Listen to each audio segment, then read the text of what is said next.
Good morning, students. Welcome to Tiny Tots online class. This is Hira sir, and today I am going to teach you history. This is the second lecture for you.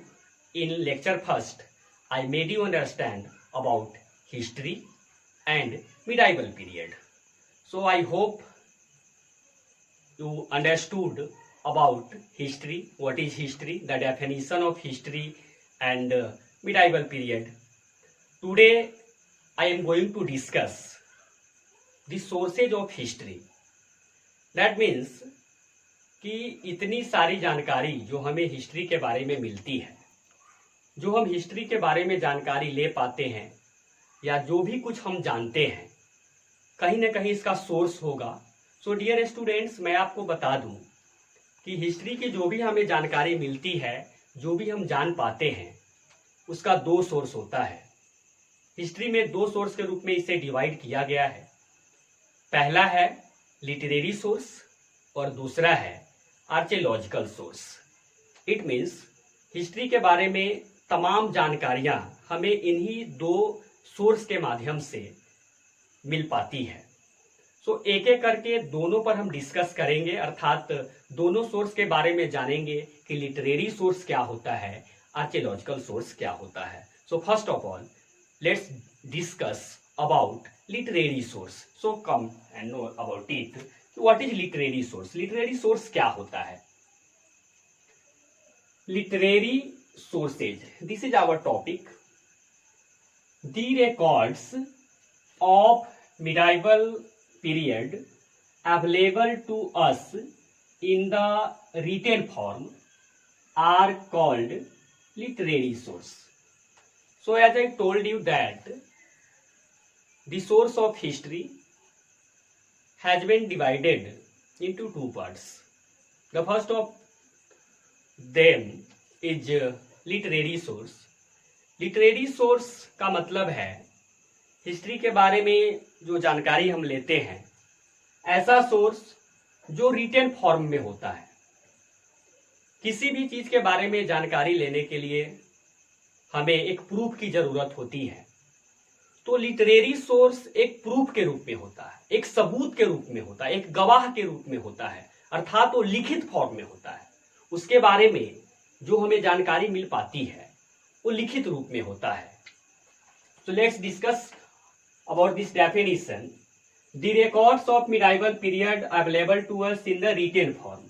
अर्थात medieval period में मैं previous lecture में medieval period के बारे में discuss कर चुका हूं.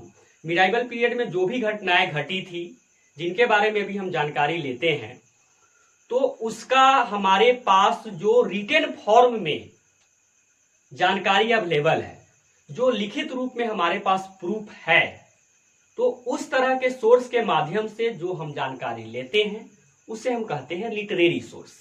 लिटरेरी सोर्स में प्रूफ होता है रिटन फॉर्म में, लिखित फॉर्म में, और उसके माध्यम से हम जानकारी ले पाते हैं. अब बात आती है, जैसा कि मैं आपको बताया था कि मिडाइवल पीरियड जो आपका है 8th पीरियड से लेके 18th सेंचुरी तक है, 8th सेंचुरी से लेके 18th सेंचुरी तक है.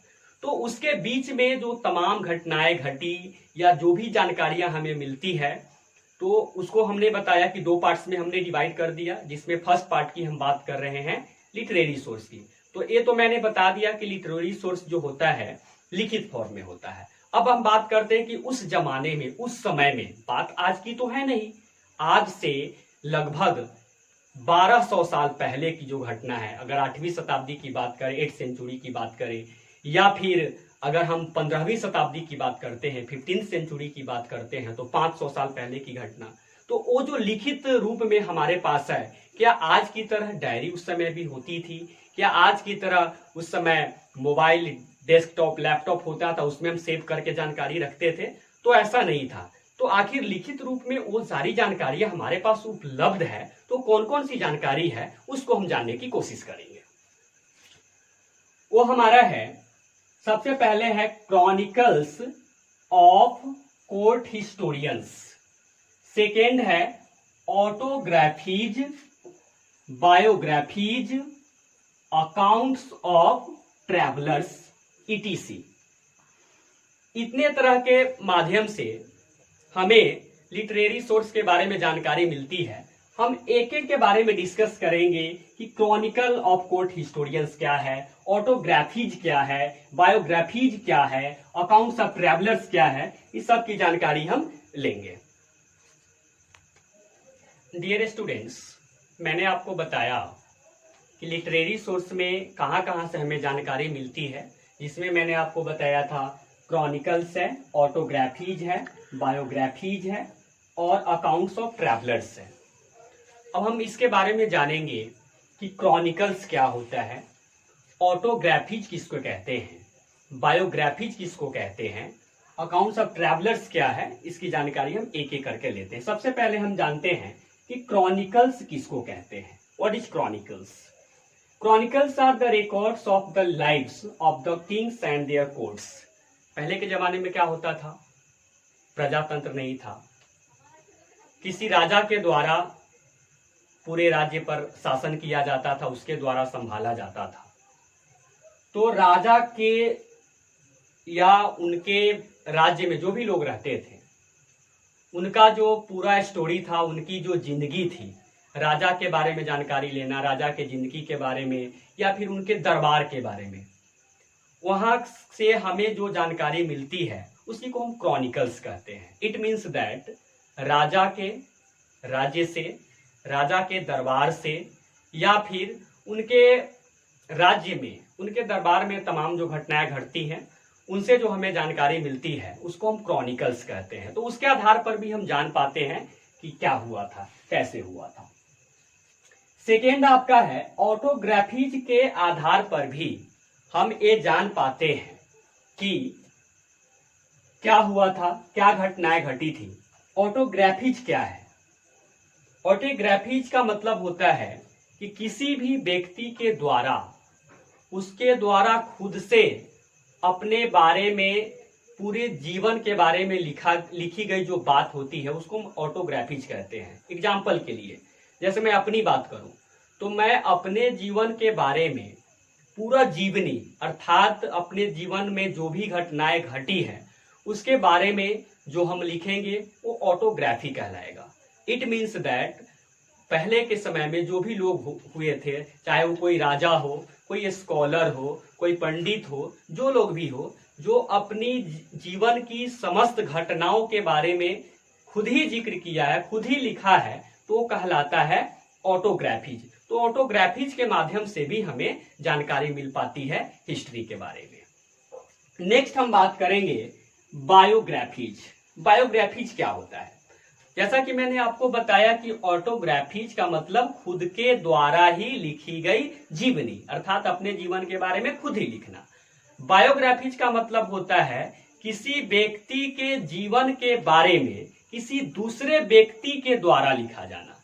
इसको हम एग्जाम्पल से समझ सकते हैं। जैसे मान लो कि मुझे किसी स्कॉलर के बारे में लिखना है, तो किसी स्कॉलर के बारे में या किसी राजा के बारे में अगर मैं लिखता हूं, उसके जीवन के बारे में, जिसको मैंने देखा है, जिसको मैंने जाना है, तो आपको कहलाएगा बायोग्राफीज। बायोग्राफीज में क्या होता है? व्यक्ति कोई दूसरा होता है और उसके बारे में लिखने वाला कोई दूसरा होता है, वो आपका कहलाता है बायोग्राफीज। तो बायोग्राफीज से भी हमको बहुत सारी बायोग्राफीज को पढ़ने के बाद भी हमें जानकारी मिल पाती है उसके समय, उसके बारे में। और लास्ट आपका है दी अकाउंट्स ऑफ ट्रैवलर्स। क्या होता था पहले के समय में भी और अभी भी बहुत सारे लोगों को ट्रैवल करने का शौक होता था, घूमने का शौक होता था। और इतना ही नहीं, घूमने का मकसद सिर्फ घूमना नहीं होता था, एंजॉय करना नहीं होता था, बल्कि बहुत सारी जानकारियों को इकट्ठा करके उसको मेंशन करते थे, लिखते थे, ताकि भविष्य में आने वाली जो पीढ़ी है उसको पढ़ने का मौका मिल सके, वो इसके बारे में जान सके, उन जानकारियों को वो शेयर कर सके, इसलिए वो लिखते थे। तो तमाम सारे जो भी ट्रैवलर्स हैं, जो भी यात्री हुए, जो भी लोग हुए, वो क्या करते थे? एक देश में नहीं बल्कि कई एक देशों में घूम घूम कर, कई एक राज्यों में घूम घूम कर तमाम जानकारियों को हासिल करते थे, और उन जानकारियों के आधार पर हम हिस्ट्री के बारे में जान पाते हैं। तो एक बार मैं फिर से आपको बता देता हूं कि लिटरेरी सोर्स में क्या होता है? रिटन फॉर्म में हमारे पास सबूत होता है, रिटन फॉर्म में हमारे पास जानकारी हो। होती है, जिसमें क्रॉनिकल्स है, ऑटोग्राफीज है, बायोग्राफीज है और दी अकाउंट्स ऑफ ट्रेवलर्स है। आई होप ये सारी बातें आपको समझ में आ गया होगा। अगर नहीं समझ में आया तो आप कमेंट करके बता सकते हैं, क्वेश्चन पूछ सकते हैं। जो भी चीज आपको इसमें नहीं समझ में आता है वीडियो में, तो आप लास्ट में कमेंट करके पूछ सकते हैं। नेक्स्ट वीडियो में, नेक्स्ट लेक्चर में हम लोग पढ़ेंगे, जो मैंने आपको सेकेंड सोर्स बताया है वो है आर्कियोलॉजिकल सोर्स, उसके बारे में हम जानकारी लेंगे। Thank you, that's all for today.